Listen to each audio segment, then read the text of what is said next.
In an age of conformity, one man dared to stare into the abyss of human existence and challenge everything we thought we knew. This is the story of Friedrich Nietzsche, the philosopher of the will to power, whose ideas would echo through eternity like thunder from a mountaintop.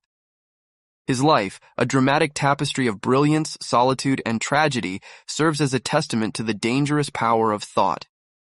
Born in 1844, Nietzsche's genius was evident from a young age. A prodigious student of classical philology, the study of ancient texts, he possessed an intellect so sharp that it cut through the academic world with unprecedented speed. By the astonishing age of 24, he was appointed a full professor at the prestigious University of Basel in Switzerland, the youngest person ever to hold such a position. In the lecture halls, he was a magnetic, if unconventional, figure. His students were captivated by his passionate delivery and radical interpretations, yet behind the professor's lectern stood a man increasingly isolated by his own towering mind and plagued by debilitating health issues. Chronic migraines, failing eyesight, and severe digestive problems were the constant, unwelcome companions of his intellectual ascent, foreshadowing the solitary path he was destined to walk. Driven by his search for truth and forced by his poor health, Nietzsche eventually abandoned academia for a life of wandering. He became a solitary thinker, a prophet in the wilderness of the Swiss Alps.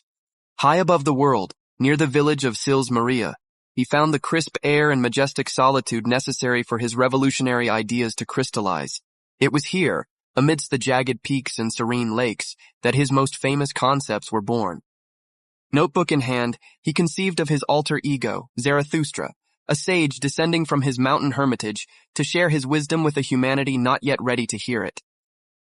This period yielded a torrent of groundbreaking works that would form the core of his legacy, including the poetic masterpiece Thus Spoke Zarathustra, the incisive critique Beyond Good and Evil, and the provocative Twilight of the Idols.